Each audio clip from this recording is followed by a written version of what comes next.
Is the demand story looking okay at the moment? I've got a Gulf War that's getting worse. I've got an oil price that's at $90 a barrel. Any sign at this show that consumers are starting to get a little bit more cautious again? Well, it's the first day of the show, and it started very strongly. We still see a very strong demand for our product. We have a backlog of more than 9,200 aircraft, and we continue to get fresh orders for our short distance aircraft, for the long-range aircraft. The Middle East crisis is actually fooling some demand because price of oil is very high and fuel-efficient aircraft are in more demand. Do you like the economy right now? Do you get a sense that what we're seeing at the moment is sustainable? Or are you starting to get a little bit nervous? Well, it's a very complex economy. It's a very complex world, very fast-changing, very unpredictable. But we have more visibility than others with the backlog we have, with a very strong demand for transport, for commercial aviation, and with defense. So I think given the environment, we can't complain. We have quite a bit of visibility. So you've got a really big backlog, particularly of the narrow-body aircraft. You'd like to produce more of them, but you're struggling. You've got well-documented engine issues. You and I have joked in the past about building gliders. You'd like to produce at rate 75, but you probably can't. So what rate can you produce at? What are you doing right now? No, we have a plan to go to rate 75, and we are equipped. We have made the investment, and we have the support from the supply chain to get there. So there is absolutely no doubt, in my perspective, that we'll get to the rate 75. When we look at what we have achieved already in the first half of this year, we have increased by 15%, 1.5, compared to the first half of 2025. So we are progressing well. We are doing what we wanted to do, and we keep targeting around 870 aircraft for 2026. That is very consistent with the rate 75, rate close to rate 75 or at rate 75 for the end of next year. Okay. I understand. A little somebody told me that tomorrow you're going to have an investor day and you're going to give some pretty aggressive targets in terms of deliveries. If I assume that is correct, that you are going to deliver those quite aggressive targets, do you think you're going to be through the Pratt & Whitney engine issues fairly soon? When do these issues, these supply chain issues, finally get resolved? Well, let's not think that the Pratt & Whitney situation means that we have supply chain issues everywhere. That's not the case. As I told you, we are ramping up. It's the case on all our programs.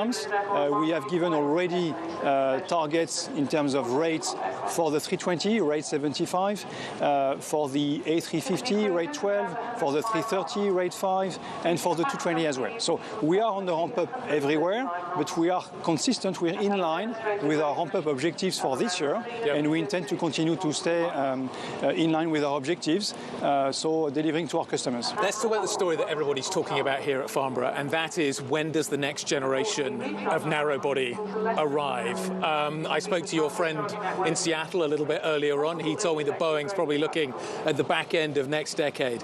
Guillaume, can you get there first? Can you get to the market first with the next generation of aircraft? Well, we want to be going to the market in the right timing, when we're ready, when the technologies are ready. We have already said, and we confirm, that we want to launch the next generation single aisle in 2030 for an entry into service in the second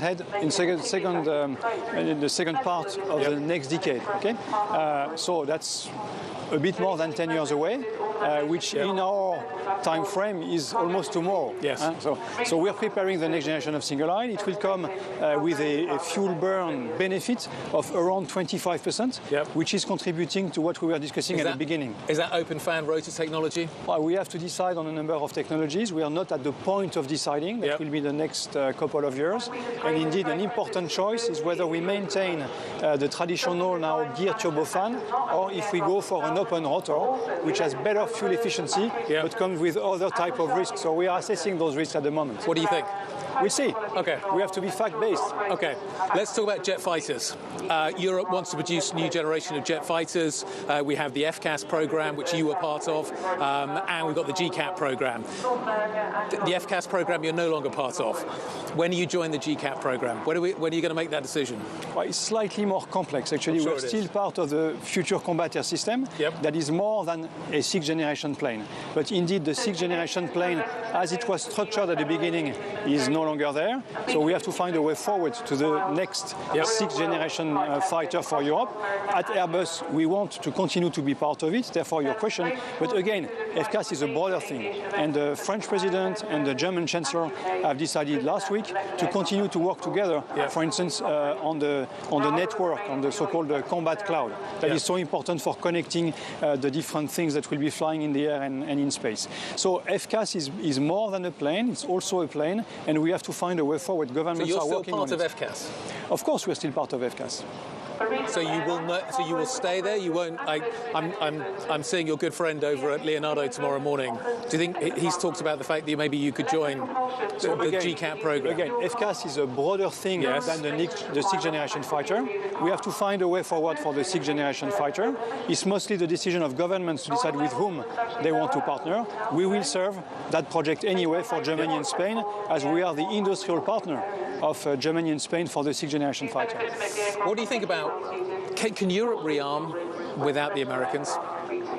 I don't think so. I think the Americans are allies of Europe. Europe wants to rearm. Europe wants to be more self-sufficient, and that's also what the Americans are expecting from Europe in NATO. And when it comes to the industry, we're supporting that effort. So I think Europe is not saying that they will, in the future, do everything themselves in defense, but they want to be able to do more by themselves, and a company like Airbus is contributing to this effort. The UK's got a new Prime Minister today. What do you think the message should be from this show, from the defence industry, should be to that to Andy Burnham, the UK Prime Minister?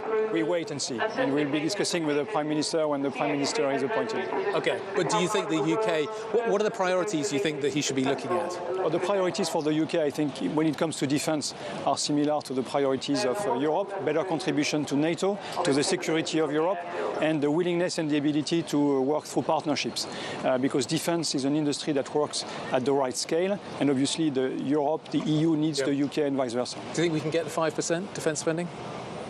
Don't ask me, ask the governments. I know, but you're the guy that's going to have to deliver some of that. Do you think... I think it's really important that there is more money that comes to defense, and that's obviously part of the going to 3.5% or 5%. I think it's important that the money is well spent, and well spent in Europe means working together, collaborating. So we're really calling for collaborations that work when it comes to defense.